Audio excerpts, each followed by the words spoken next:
Hey there, do-it-yourself technician. Today we're talking about Windows updates. Why, how, and what to do if there's a problem. Software has bugs. There are always problems. I heard it said once that if all of the source code for Windows was printed out on A4 pieces of paper, it would fill a sports stadium right to the top of the seating. That's a lot of code. There are thousands of programmers working on Windows, millions of lines of code. Honestly, coordinating all of that, it's surprising it actually works at all. So, we know there are bugs, and we want them fixed.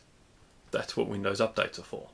Microsoft updating Windows to fix the bugs, and add some new features. That's why you want to make sure they're always up to date. How do we do that? Click on the Start menu, then click on the Settings cog. That will open the Settings page. Scroll down to the bottom and click on the Update and Security button. My machine says it's up to date, but then there's that extra box underneath that says, as of today, July 2019, they have a feature update to Windows version 1903 available. This is good. We want this upgrade. I went ahead and clicked Download and Install Now. The download took nearly 15 minutes to get to 1%, but after that it finished in about 45 minutes. Then the install started. This took around half an hour where I could have kept using my machine, and then it was time for a restart.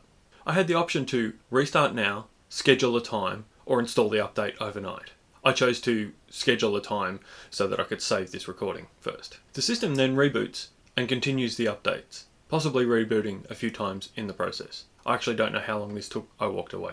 In fact, to be honest, I recommend you do this overnight so you don't have to worry about this part. Lastly, when you get to the login, there's one more part of the process left after each user logs in, which does take a few minutes.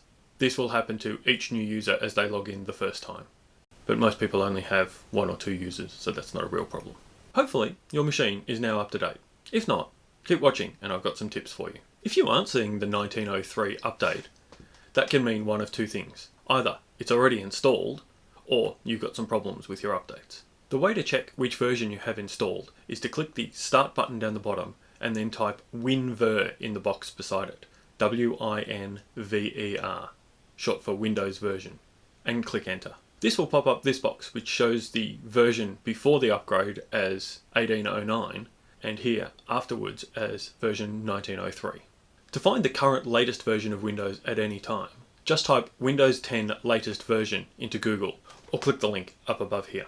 If your version of Windows 10 isn't the latest, then we need to fix that.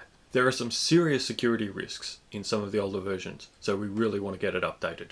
To fix this, often the best way to do it is to run the Windows 10 Update Assistant, which you can simply Google or click the link above. From here, we can download the assistant and run it.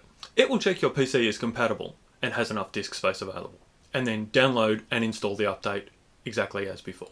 If you're having further Windows 10 update issues, we'll do another episode on some of the deep dive troubleshooting steps for when your Windows 10 updates are stuck. We'll do that next week and the link will be up above here. I hope that was helpful. At the Tech Doctor, our job is to help you become your own technician and negotiate the technology maze. You can subscribe to our videos by clicking here, or come and visit us in our Facebook group up here. There's also some videos here and here that you might not have seen before. Thank you so much for watching, and have a great day.